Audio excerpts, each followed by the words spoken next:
그동안에 우리가 요한복음 강해를 쭉 해오면서 정말로 이 요한복음이야말로 우리들을 변화시키고 우리들을 그리스도의 사람으로 변화시킬 수 있는 참으로 중요한 말씀이 되구나 하는 것을 절실히 느끼게 했습니다. 한 장 한 장 또 한 절 한 절 넘어갈 때마다 그 하나님의 섭리와 또한 요한복음 저자의 그 숨겨진 그 마음들을 헤아릴 수 있는 것 같아서 너무나도 기뻐하고 또한 열광도 했던 그러한 성구들이 상당히 많았습니다. 그런데 기적 중에 가장 큰 기적이라 그러면 오늘 요한복음 11장에 등장하는 나사로의 부활의 기적이야말로 정말로 더없이 중요한 기적이요 또한 우리들에게 극히 기대되는 그러한 말씀이기도 합니다. 아마 이 세상에서 죽었다가 다시 살았다 하는 것, 그것도 죽은 지 나흘이나 무덤 속에 있다가 다시 살았다 하는 것, 이 정도로 큰 기적은 세상에 아주 지구상에서는 아주 전무후무한 일인 것을 우리는 잘 알고 있습니다. 그런데 이 일을 예수님께서 행하셨다 하는 것입니다. 그렇기 때문에 아직도 이 부활에 대해서 온전하게 이해를 하지 못하는 많은 기독교인들은 이때까지 타 종교에서는 보지 못했던 유일한 이 표적을 우리 주님께서 행하셨기 때문에 바로 하나님을 믿는 데에 대한 조금만 의심도 없고 오로지 믿게 하는 중요한 도구요 재료다 이렇게 말씀을 하고 주장하는 분도 계십니다. 저는 그 부분을 그런 어떤 외적인 변화, 외적인 부활 여기에다가 초점을 두려 하지 않습니다. 그보다 더 훨씬 더 중요하고 그보다 더 유력하고 그보다 더 정말 유익한 내용이 이 속에 숨어 있기 때문입니다. 즉 다시 말해서 나사로의 부활은 바로 우리들의 부활이기 때문입니다. 우리들의 부활도 우리들의 어떤 실제적으로 몸이 죽고 다시 사는 그러한 부활에다가 빗댈 수가 없을 정도로 그 정도에 지나지 않고 그보다 더 훨씬 더 차원 있는 그러한 그 부활의 경지를 말하고 있기 때문입니다. 우리가 이때까지는 이 복음을 통해서 우리가 몸이 다시 죽고 영원한 생명으로 다시 살겠거니 하는 오늘 마리아의 고백처럼 우리가 마지막 날에는 다시 살 줄 믿나이다 하는 그런 고백처럼 그런 고백을 우리도 하고 또한 우리도 그렇게 믿어야 되는 걸로만 우리는 알아왔습니다만 오늘 이 말씀의 내용에서 우리가 살펴보면은 그보다 더 엄청난 차원의 그리스도의 부활, 생명의 부활 이것을 또 여러 군데에 숨겨놓은 사실을 발견할 수가 있습니다. 그리스도의 부활, 생명의 부활은 뭘 말하는가? 그것은 우리가 아는 우리가 몸이 죽었다가 다시 살았다 한들 우리의 몸이 우리의 실제적인 이 모습 이대로 죽었다가 다시 산들 그게 무슨 유익이 있겠는가 하는 얘기입니다. 성경은 그것을 부활이라 그러지는 않습니다. 그것을 죽었다가 살았다 그러지는 않습니다. 사람이 병들어서 죽었다가 다시 사는 거, 그 기적이 뭐 그리 중요하냐 이겁니다. 다시 말해서 인간 육체, 이 고깃덩어리에 불과한 육체가 죽었다가 다시 살았다고 한들 그것이 무엇이 그렇게 중요하고 그것이 뭐 그렇게 큰 사건이냐 하는 얘기입니다. 그것은 아무런 사건이 아닙니다. 사실은 요새도 보면은 많은 병자들이 있습니다. 병원에서 정말로 죽을 뻔한 사람, 암으로서 죽을 뻔한 사람들도 요즘에는 치료약을 잘 쓰고 또 치료 방법을 잘 해서 다시 살아서 몇십 년 이상 사는 사람도 우리는 많이 볼 수가 있습니다. 뭐 그런 정도로 본다면 나사로의 부활도 뭐 죽었다가 살아났다고 한들 그 인간 육체가 죽었다가 살아난다면 그게 뭐 그래 대수냐 이렇게 말할 수가 있습니다. 어떤 분들은 죽었다가 다시 살아난 것이 얼마나 큰 기적인데, 얼마나 큰 일인데 왜 그렇게 하대시합니까? 이렇게 질문하신 분이 계신데, 그렇습니다. 외적으로 죽었다가 다시 산 거는 그게 그렇게 중요하지 않습니다. 무엇이 중요한 것이냐? 사람이 다른 사람으로 부활했을 때 중요한 것입니다. 죽긴 죽었는데 그 사람으로 다시 살면은 그건 정말은 중요한 의미가 없습니다. 죽을 때는 병자로서 죽었는데 살았을 때는 새 사람으로 살았는데 죽을 때의 모습이 아닌 다른 모습으로 살아났을 때 이것이야말로 정말로 기적 중에 기적인 것입니다. 바울은 이것을 보고 그리스도 안에서 세례받은 자는 그와 함께 장사된 것을 알지 못하느냐. 그러므로 이제 그의 죽음을 본받아 죽은 자는 또한 부활을 본받아 살리라 이렇게 됐습니다. 사도 바울이 말하는 바 그 죽음과 부활의 상태는 우리가 말하는 실제적인 육체가 죽고 육체가 다시 살아났다 그런 의미가 아니죠. 무슨 의미입니까? 율법에 대해서 죽었다 이렇게 말했습니다. 율법에 대해서, 이론에 대해서, 사상에 대해서, 생각에 대해서 죽었다 이렇게 말합니다. 우리가 알고 있던 모든 사상과 세상적인 모든 것에 대해서 죽고 다시 살아났을 때야 비로소 우리는 진정한 부활을 맛본 사람이다. 진정으로 거듭난 사람이다. 이렇게 말할 수가 있는 것입니다. 그래서 그러한 그 숨겨진 말씀을 내포하고자 해서 이 말씀에는 여러 군데에 우리가 미처 생각지 못한 어떤 그 은유법의 표현이라든가 아니면은 어떤 말씀의 그 키들을 감춰놓은 것들을 우리는 볼 수가 있습니다. 첫 번째 그 내용은 뭐냐면은 예수님께서 나사로가 병들었다 하는 얘기를 듣고 나사로에게 마리아와 그 누이들이 사람을 보냈습니다. 사람을 보내가지고 빨리 와서 좀 치료해 주십시오 하는 그런 부탁을 했죠. 3절에 보면은 이에 그 누이들이 예수께 사람을 보내 가로되 주여 보시옵소서 사랑하는 자가 병들었나이다 하고 이제 고했습니다. 그런데 예수님께서는 그의 병의 그 얘기를 듣고도 이는 죽을 병이 아니다 이렇게 말했습니다. 죽을 병이 아니다 이렇게 말했는데 죽었잖아요. 어쨌든 죽을 병이 아니다 하고 말했는데 죽었다 이런 얘기입니다. 근데 와서 이미 죽은 지 나흘이나 된 것이 우리가 또 이 뒷부분에 보면 내용이 나옵니다. 그래서 예수님께서 죽을 병이 아니라고 단정하는 이 죽음이라는 것, 다시 말하면 예수님께서 생각하고 있는 죽음과 성경에서 지금 나사로가 죽은 지 나흘이나 됐다 하는 그 죽음과 죽음의 개념이 다르다는 것입니다. 죽음의 개념이 다르다는 것입니다. 그래서 예수님께서는 사람이 진정으로 죽는다 하는 것은 예수님께서는 생각지도 못했던 그런 상태입니다. 다시 말하면 예수님의 차원에서는 사람이 죽는다 하는 그런 죽음이 우리 인간사에서 말하는 죽음의 차원을 가지고 말하지 않는다는 것입니다. 진정으로 죽는다는 것은 자기의 영과 혼이, 몸이 다 죽는 것을 죽음이다 이렇게 말하는 것입니다. 그래서 예수님께서는 거기에 이틀을 더 유하셨던 것을 볼 수가 있습니다. 이미 병 들었다는 소리를 들었으면은 빨리 가서 치료를 해줘야 될 텐데 예수님께서는 그러시지 않으시고 이틀을 더 유하셨더라 하는 것. 거기에서도 우리는 중요한 어떠한 숨겨진 비밀을 발견할 수가 있습니다.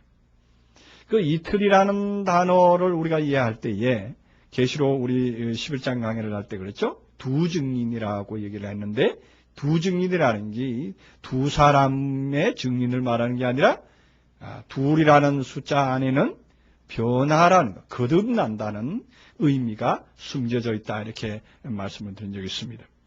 그래서 이틀이라는 것은 거듭날 때까지 거듭나는 일을 위하여 예수님께서는 거기에 머무르셨더라 하는 얘기입니다. 그런데 문제는 거듭나는 일을 예수님께서 나중에 보면 내가 거기 있지 않은 것을 내가 감사한다 이렇게 말했거든요. 거듭나는 일에 대해서는 예수님께서 직접적으로 어떻게 할 수가 없었던 것입니다. 거듭나는 일은 자기 스스로가 죽어야만이 거듭날 수 있는 거기 때문입니다. 누가 어떻게 대신해 줄 수 있는 일이 아닙니다. 그래서 예수님께서는 거기에 이틀을 더 유하셨던 사실을, 거듭나는 일을 그 스스로가 행하기를 원하기 때문에 예수님께서 거기에 더 유하셨고, 그 다음에 또 한 가지 의심스러운 것은 어떤 병자가 있는데, 나사로라 하는 병자인데, 이 병자가 무슨 병이 들어서 죽게 됐다는 내용이 없습니다. 지금 무슨 병이 들어서 죽게 됐더라, 암이 걸려서 죽게 되었더라, 아니면은 위장이 고장나서 죽게 됐더라, 아니면 종기가 나서 죽게 됐더라, 이런 내용이 없습니다. 그럼 이 사람이 죽을 병은 무슨 죽을 병을 들었느냐? 무슨 병이 들었느냐?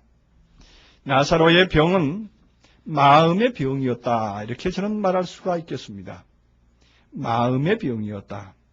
병도 여러 가지로 볼 수 있는데 그 마음의 병이 사람을 정말로 죽게도 합니다. 마음의 병은 사람으로 하여금 정말로 고통스럽게도 합니다. 근데 마음의 병 중에 가장 큰 병이 뭐냐? 마음의 병 중에 가장 큰 병은 세상을 사랑하는 병입니다. 세상을 사랑하는 병입니다. 그 세상을 사랑하는 그 병이 들었던 이 나사로가 세상을 이제 등지게 되는 쪽으로 마음을 고쳐먹는 것이 이틀 동안 걸리는 겁니다. 이틀이라는 것이 필요했던 것입니다.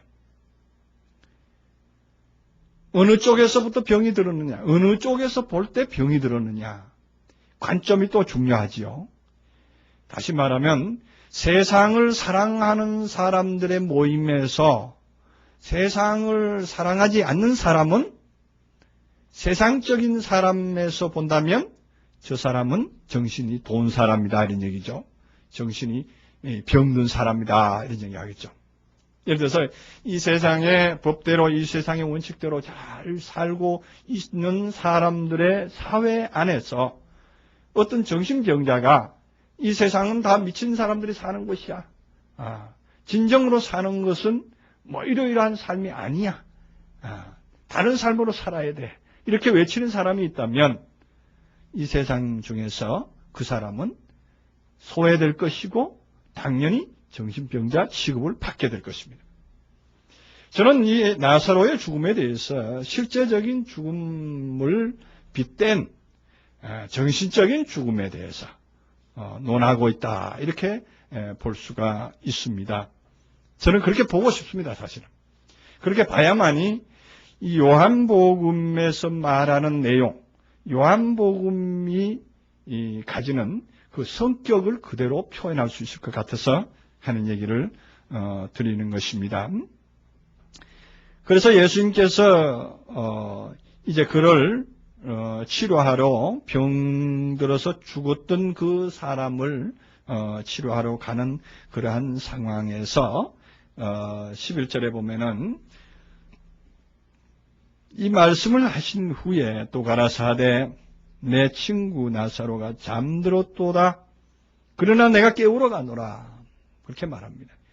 이 잠들었도다 이렇게 말합니다. 근데 제자들의 생각과 예수님의 생각이 또 다르죠. 잠들어 쉬는 줄로 알고 있는 제자들과 또한 예수님은 실제로 그가 죽은 상태에 있는 그를 또한 달리 표현하는 것을 볼 수가 있습니다. 같은 말인데도 다르게 표현합니다. 그렇습니다. 오늘날 나사로의 죽음에 대해서 나사로가 먼저 참 나사로의 병들은 것에 대해서 나사로가 어떤 병에 들었는가에 대한 진단이 확실히 내려지지 않으면 나사로가 어떤 죽음을 죽었느냐 하는 것도 진단이 내려지지 않습니다. 그래서 예수님께서 말씀하시는 죽음, 그가 죽을 병이 아니라는 얘기와 그가 또한 잠들었다 하는 예수님의 말씀, 이런 걸로 볼 때에 다시 말해서 잠드는 것은 우리가 사망의 잠을 자지 않게 하옵소서 하는 시편의 기도도 있습니다.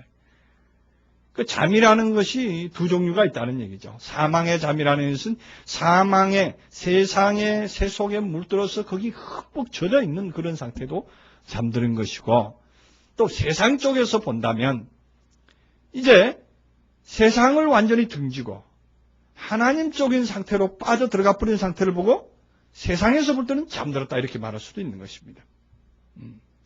병드는 것도 그렇습니다. 병드는 또 세상에 있는 세상의 사회성과 세상의 모든 사람들과 같이 살지 아니하고 세상을 등지고 사는 사람이 있단 말이죠. 세상을 등지고 사는 사람을 보고 그는 또한 정신병자다, 병자다 이렇게 말을 했습니다.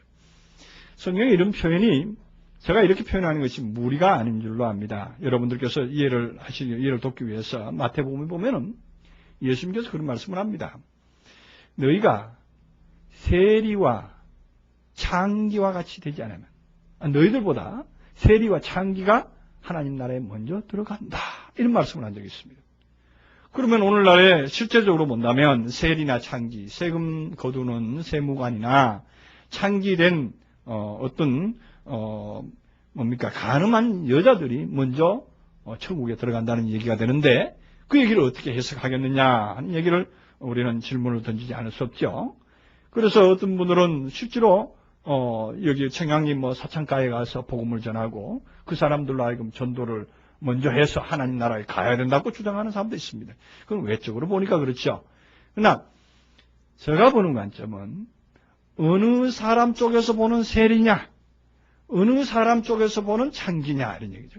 관점에 따라서 다른, 각도에 따라서 다른 것이요. 그러니까 유대인과 바리새인의 위치에서 본다면 참되게 믿고 참된 신앙생활을 하고 있는 사람은 가늠한 여자예요. 그 사람은 이미 창기예요. 왜?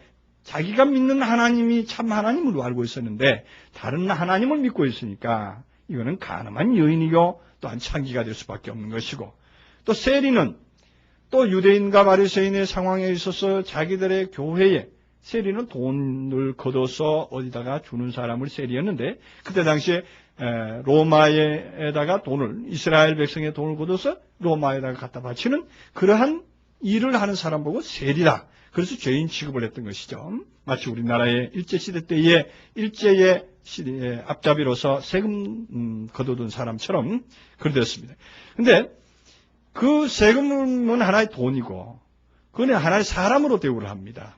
그래서 전도를 해서 자기 교회, 유대인과 바리새인의 교회에다가 성도로 채우는 일을 하지 아니하고 전도를 해서 복음을 전해서 어떤 사람을 다른 교회, 참된 진리의 교회로 옮겨가게 하는, 다른 데로 전이시키게 하는 그러한 일을 하고 있는 사람을 저쪽 유대인과 바리새인의 쪽에서 본다면 그 사람을 보고 세리라 이렇게 말할 수가 있는 것입니다.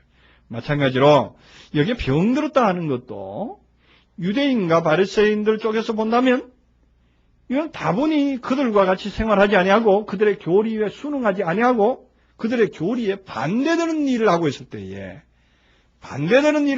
때에 그는 병든 자다 이렇게 말했던 것입니다. 그도 그럴 것이 마리아와 마르다의 집에서 같이 거하는 나사로였습니다. 마리아에 대해서 우리는 이미 잘 알고 있죠. 마리아라는 단어, 그 마리아라는 이름 안에는 반역하다 하는 이름이 들어있습니다. 모반하다 하는 이름이 들어있습니다. 그 모반의 집안에서 모반의 일이 일어나는 건 당연합니다. 그 나사로의 그 대표적인 하나의 어떠한 모반된 사람, 모반을 하고 있는 반대되는 길을 걷고 있는 사람의 어떤 모양새를 그려서 죽음이라는 것으로 몰고 갈 뿐이지, 사실은 죽음이라는 것은 온전한 죽음이었다 이런 얘기죠. 세상에 대해서 죽고 세상의 어떤 관념, 세상의 어떤 이념, 세상의 어떤 모든 사회성과 모든 어떤 인간의 어떤 가졌던 모든 것에 대해서 이제는 신물이 나고 아주 정념에 떨어져서 거기로부터서 골똘히 생각해서 나는 이 세상을 떠나고 싶다. 오로지 예수 그리스도의 세계에서, 참 자유의 세계에서 자유롭게 살고 싶다고 하는 열정을 가지고 그 열정이 불타고 있을 때에 예수님께서는 그 스스로가 온전히 거듭날 때까지 예수님께서 참으셨다가 이제 잠드는 상태가 되니까 이제 그를 깨우러가는 그러한 상황이 일어납니다. 그러면 세상에 대해서 그러면 나사로를 부활을 왜 해야 되느냐 하는 것이 이제 나오겠죠. 그럼 완전히 세상을 등져버리고 세상이 초월된 상태에서 죽어버린 상태에서 세상의 개념이 죽어버린 상태에서 영원히 그렇게 상태에서 머물렀으면 얼마나 좋겠느냐. 거기에 머물러 있게 하지 왜 부활시키느냐 하는 얘기를 든다면 이제 그 뒤에 부활의 이유에 대해서 조금 더 생각을 해봐야 되겠죠.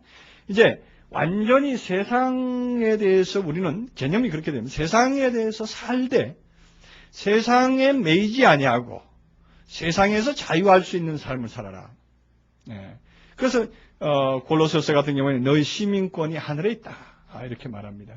그래서 우리가 세상에서 살되 세상에 매이지 아니하고 세상적인 관점을 가지지 아니하고 오직 하나님의 나라를 향한 관점과 그 세계를 향해서 나갈 때에 우리는 거기로부터 탈출할 수가 있고 세상에 있으되 매이지 아니할 수가 있는 그러한 우리의 개념이 살아날 수가 있는데 그것은 그냥 되는 일이 아닙니다.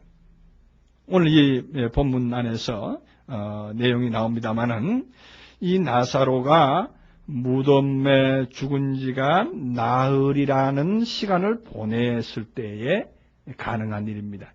그 나흘이라고 하는 것은 이제 우리가 4라는 숫자 안에 들어있는 그 의미를 새겨보면은 잘 알 수가 있는데 4라는 숫자가 성경에 대표적으로 쓰인 것이 이제 모세와 이스라엘 백성들이 40년 광야가 생각이 날 것입니다. 40년 광야는 다른 것이 아니라 이스라엘 백성들을 애굽에서 살다가 광야로 들어가서 광야 생활을 하면서 거기서 완전히 이제 애굽의 기질을 다 말려버리는 애굽의 기질을 완전히 빼어내는 그러한 기간이 바로 40년 광야 기간이었습니다. 또한 예수님께서 또한 광야에서 40일을 금식 기도하셨는데 무엇을 금식하셨다 그랬죠? 밤과 낮을 금식하셨다 했습니다. 예수님께서 금식하실 때 그냥 들어가서 40일을 광야에서 그냥 밥을 굶으신 게 아니라 밤이라는 개념, 낮이라는 개념을 완전히 절단시키는 사람으로서 세상으로서 기준으로 삼았던 의라고 하는 빛이라고 하는 진리라고 하는 그러한 어떤 개념에 대해서 내세우고 주장했던 그런 것들을 완전히 잘라버리는 일을 예수님께서는 40일 동안에 행하셨던 것이고 또한 그 일을 또한 밤이라는 그 일, 어둠이라고 하는 것 세상으로 본다면 우리가 아직도 우리 마음속에 가지고 있던 불의한 것들 이건 더러운 것이야 나쁜 것이야 어둠이야 악이야고 했던 그러한 개념까지도 완전히 말려버리는 기간이 40일이었다는 것이죠. 그와 마찬가지로 지금 나사로도 무덤에 들어가서 나흘이라는 기간을 가져야 되는 것은 완전히 들어가서 거기에 있는 어떤 세상적으로 가졌던 세상의 열망, 세상의 열정 모든 것들이 완전히 죽어질 때까지입니다. 완전히 죽어지고 완전히 없어질 때까지가 바로 나흘이라는 기간이고 그 다음에 나흘이라는 기간 안에서 또한 썩어서 냄새가 나나이다 이렇게 말씀을 한 적이 있습니다. 썩어서 냄새가 난다. 그 냄새가 나는데 무슨 냄새가 나느냐? 바로 세상적인 악취가 난다 이런 얘기죠. 그리스도 안에 있는 사람은 그리스도의 향기가 난다 그랬습니다. 그리스도의 냄새가 난다 그랬습니다. 근데 이 그리스도의 냄새가 나지 아니하고 이미 악취가 난다. 세상적인 어떠한 기준, 세상적인 어떠한 것들에 대해서 신물이 나고 환멸을 느끼는 그러한 기간이 필요합니다. 바로 오늘 우리들이 그러한 기간을 맞이해야 되는 것입니다. 그러한 기간을 우리는 또 사모해야 되는 것입니다. 그래서 우리 안에서 세상의 어떠한 아름다운 것, 세상의 어떠한 사랑스러운 것, 세상의 어떤 좋은 것들, 모든 것들이 다 세상적인 기준에서는 악취가 나고 더러움이 되고 아주 그냥 신물이 나도록 우리 안에서 확정지어질 때까지가 넉 달이라는 것이고 나흘이라는 세월이 필요한 것입니다. 그래서 그 기간이 지났을 때에 우리는 완전히 그 모든 것들을 버리고 다시 빠져나올 수가 있는 것이죠. 그래서 이제 제가 의미를 다시 한번 살려서 이 부분만 제가 말씀을 드린다면, 그렇게 해서 나왔을 때 무덤을 열고 돌무덤을 열고 나왔을 때 배로 동인 채로 나왔지 않습니까? 그러니까 배로 동였다 하는 것은 아직도 그러한 세상적인 어떤 보호의 막 속에서 완전하게 해방된 것이 아닙니다. 그럴 때 누가 필요하냐? 주님이 필요한 것이죠. 완전한 부활에 참여하려면 그 완전한 죽음은 우리가 할 수 있습니다. 자신적으로 노력해서 자신적으로 자기 속으로 들어가면은, 골방으로 들어가고 자기 무덤 속으로 들어가게 되면은 결국은 자기가 그것을 발견할 수는 있습니다.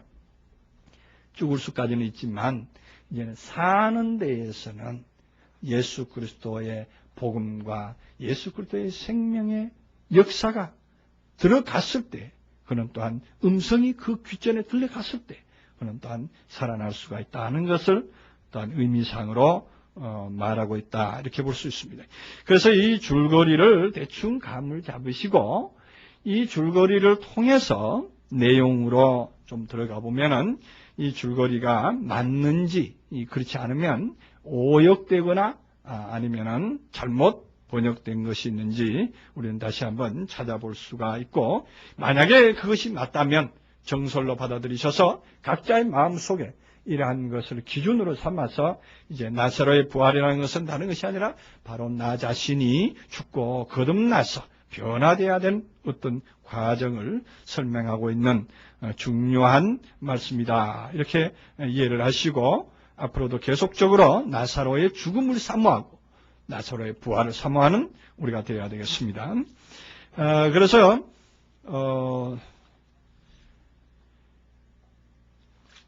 9절에 보면은 예수께서 대답하시되 낮이 12시가 아니냐, 사람이 낮에 다니면 이 세상의 빛을 보는 거로 실족지 아니하고 밤에 다니면 빛이 그 사람 안에 없는 거로 실족하느니라. 지금 그 앞부분의 8절에서는 제자들이 예수님께서 유대로 다시 들어가자 이렇게 말하니까 조금 전에 방금 유대인들이 돌로 들어서 치려 했는데 또 그리로 가려 합니까? 하고 말했을 때에 예수님께서 낮이 12시가 아니냐, 낮에 다니면 세상 빛을 보는 거로 실족지 아니하는데 밤에 다니면 그 사람 안에 빛이 없는 거로 실족한다, 이렇게 말씀을 하면서 그들에게 대꾸를 했던 것을 볼 수가 있습니다. 그렇다면 이 낮이 12시고 밤에 다니면 그 사람 안에 빛이 없는 거로 실족한다. 이 낮이라는 것이 무엇이냐 하는 얘기죠. 낮이라는 것. 그 예수님의 그 자신의 그 삶을 말하기도 하고, 자신은 바로 이러한 일을 해서 빛을 비춰야 한다는 그 이유를 또한 설명하고 있는 대목이다, 이렇게 볼 수가 있습니다. 이 말씀하신 후에 또 가라사대 우리 친구 나사로가 잠들었도다. 그러나 내가 깨우러 간다. 그래서 친구 나사로가 잠들었다고 이렇게 말씀하시는 부분, 이 부분이 제가 아까 말씀드린 대로 친구 죽었다 이렇게 말하지 않고 잠들었다 하는 얘기는, 다시 말해서 사망의 잠, 세상에 대해서 잠을 들어버리죠. 세상에 대해서 이제는 개념을 가지지 않는 상태고, 세상에 대해서 이제 망각한 상태입니다. 망각 속으로 들어갔다 이런 얘기입니다. 그러나 우리가 잠자고 일어난 상황은 전번에 잠자기 전의 상황을 충분히 기억합니다. 우리 머릿속엔 다 기억으로 살아있습니다. 기억으로 살아있지만 이제 이 나사로와 같이 완전히 죽음을 맛보고 다시 산 사람, 이 산 사람은 기억도 있고 내용도 있지만 그의 삶은 거기서 벗어날 수가 있는 것이죠. 그래서 어쨌든 나사로의 죽음에 대해서 예수님께서는 잠들었다고 이게 표현을 하는데 제자들이 가로되 주여 잠들었으면 낫겠나이다 이렇게 말합니다. 그래서 이 부분에서 제자들이 전혀 이해를 못하는 것처럼 이렇게 또 13절에 또 말씀을 하고 있죠. 예수께서는 그의 죽음을 가리켜 말씀하신 것이냐? 저희는 잠들어서 쉬는 것을 가리켜 말씀하신 줄 생각하는지라 이렇게 말하죠. 물론 여기는 이게 뭡니까? 저자의 생각이 들어가서 그들이 이렇게 생각한다 하고 이렇게 말합니다. 그러나 또 예수님께서 밝히 말하되 나사로가 이미 죽었다 이렇게 밝히 이 말씀을 해주는 것을 볼 수가 있습니다. 이 지금 잠들었다. 제자들이 말하는 잠드는 상태. 이 상태도 우리는 사람이 잠자고 있는 그런 잠자고 또 쉬는 것, 뭐 이런 쪽으로 우리가 생각할 것이 아니라 갈물이 된 상태. 다시 말하면 나사로가 역시 영적으로 반역을 하고 죽고 이렇게 되긴 했지만 이제 갈물이 되어서 나사로가 정말로 이제는 더 이상 변화가 없이 이제 완전히 이제 쉬는 그런 상태가 된 것인 줄로 이렇게 생각을 합니다만은 그 상태 이전에 어떤 상태가 있다는 것을 말하고 있습니다.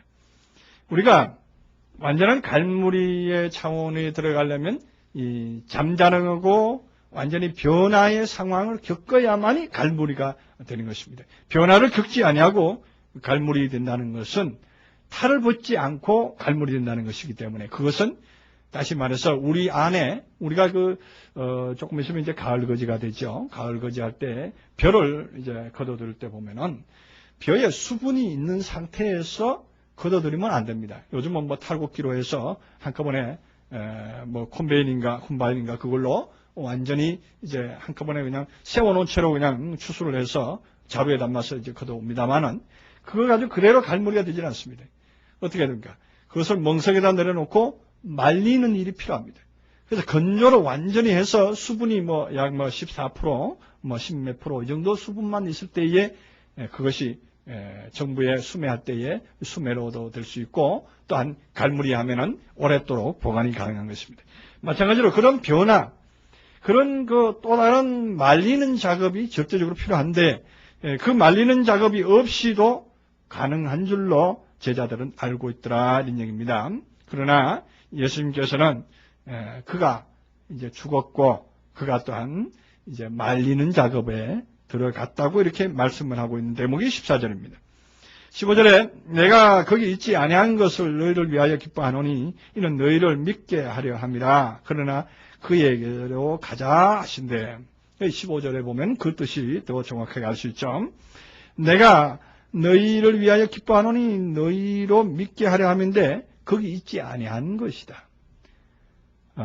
이 부분은 우리가 참고로 해서 우리들의 삶에 우리들의 앞으로도 변화될 때에 이 부분을 상당히 중요하게 여겨야 됩니다. 다시 말해서 자신이 나사로와 같이 무덤에 들어가고 자신이 완전히 죽기를 원한다면은 우리는 그 상황에서는 스승도 의지하지 말고 어떤 책도 의지하지 말고 오로지 자기 홀로 그 세계로 들어가야 되는 것입니다. 우리가 낮에 공부할 때 마태복음 6장 주기도문 서론할 때에 골방에 들어가라. 골방에 들어가서 오직 아버지께 기도하라. 그럼 무슨 기도를 할 것이냐? 그 내용은 바로 자기를 향한 기도가 돼야 되는 것이죠. 그래서 우리는 골방에 들어갈 때에 들어가서 문을 닫고 오직 아버지께 기도해야 되는 이 상황이 바로 나사로의 상황이 되는 것입니다. 그래서 예수님께서 미리 가서 거두어줘서 그를 빨리 죽고 빨리 살게 할 수도 있었지만은 그것이 원칙이 아니더라는 얘기죠. 그 이틀을 더 유어해야 됐던 이유가 바로 거기에 나오는 것입니다. 6절에 디두모라 하는 도마가 다른 제자들에게 말하되 우리도 주와 함께 죽으러 가자. 이 주와 함께 죽으러 가자. 이 디드모라 하는 이 도마가 지금 이런 말을 하는데, 이 지금 문맥상으로 보면 좀 뭐가 좀 안 맞는 것 같죠? 그런데 이 문장 안에는 이것이 기록됐단 말입니다. 다른 분도 아니고 요한 사도가 이것을 기록을 했을 때는 뭔가 이 내용에서 뭔가 하시고자 하는 뜻이 있을 것이다 하는 얘기죠. 다시 말해서 디드모라는 도마는 쌍둥이인데 이 자체는 우리가 다시 말해서 우리들도 죽으러 가야 된다는 것이고 주와 함께 죽으러 가야 된다는 무엇을 알고 있는 상황입니다. 뭔가. 그래서 이 전체의 문맥에서 실제적인 어떤 죽음과 실제적인 인간의 육체의 죽음과 부활을 말하는 것이 아니라는 것을 내포하고 있다 이렇게 볼 수 있습니다. 왜 16절에서 우리도 주와 함께 죽으러 가자 하는 말, 이 말이 실제로 죽음을 말할 것 같으면 실제로 우리도 나사로와 같이 죽자, 무덤에 들어가자 이런 의미로 쓰여지진 않았다는 것을 우리는 문맥을 통해서 보나 뭘로 보나 알 수 있습니다. 그리고 실제로 디드모라 하는 사람이 가서 죽었느냐? 그렇지 않았잖아요. 결론적으로 무슨 얘기냐면은 앞에 잠들고 뭐 병들었다 하는 내용, 이 모든 것들은 다 그리스도와 함께 죽음에 대한 어떤 내용, 영적인 죽음, 다시 말하면 정신적인 죽음, 이것을 내포하고 있다는 것을 보충해주는 중요한 말씀이 됩니다. 그래서 17절에 보면 예수께서 와서 보시니 나사로가 무덤에 있은지 이미 나흘이라 그렇게 말합니다. 그래서 예수님께서 이제 들어가서 확인을 하죠. 보니까 무덤에 있은지 이미 나흘이라. 이미 나흘이라는 것은 충분히 죽음과 죽음의 깊은 상황으로 들어갔구나. 완전히 죽음에 넉다운이 됐구나. 세상적인 어떤 판단 기준이 완전히 없어졌구나. 완전히 신물이 날 수 있을 정도로까지 됐구나 하는 그런 말씀을 하고 있는 것을 볼 수가 있습니다. 그래서 오늘 이 나사로의 죽음에 대해서 서론적인 의미에서 말씀을 하고 있는 16절까지의 대목을 제가 말씀을 드리고 있습니다. 그래서 이 상황을 우리는 이제부터 이제 뒤로 이제 전개되는 이제 마리아와의 관계, 마리아가 이제 그 조문객들과 함께 있는 그 광경, 그다음에 또한 마리아가 예수를 영접하는 광경, 이런 얘기 쭉 하고, 그다음에 나사로가 무덤에서 나오는 그 광경이 나오고, 유대인들의 반격, 유대인들이 또한 그를 미워하는 그러한 일이 나오고, 나서 이제 12장으로 접어드는데, 그 6월절에 대한 상황에서 준비하는 예수님께서 이제 마리아로부터 이제 그 귀한 향유로 이제 발을 씻기는 그러한 일이 있는 것을 또한 12장 앞부분에서 전개됩니다. 거기까지 같이 연결이 됩니다.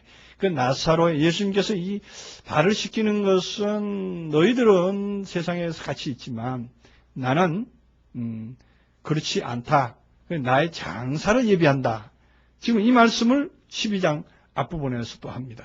그래서 이런 말씀이 11장과 12장이 같이 어우러져서 죽음과 부활, 그 다음에 예수 그리스도의 죽음에 대해서 다시 또 설명하고 있는 이런 내용들이 전개되는 것을 볼 수가 있습니다. 오늘 시간에서 오늘 16절까지만 하겠습니다. 여기까지 하겠습니다. 기도하시겠습니다. 오늘 오신 하나님, 우리를 사랑하시고 우리를 은혜로 부르시고 우리를 하나님의 사랑하도록 인도하신 하나님, 우리의 소망이 무엇이며 우리의 바라는 바가 아버지 안에서 이루어지기를 소망하지만 우리는 아직도 연약하여 보이는 것과 나타나는 현상에 대해서 우리는 좌로나 우로나 치우칠 수밖에 없습니다. 우리가 사람의 방법과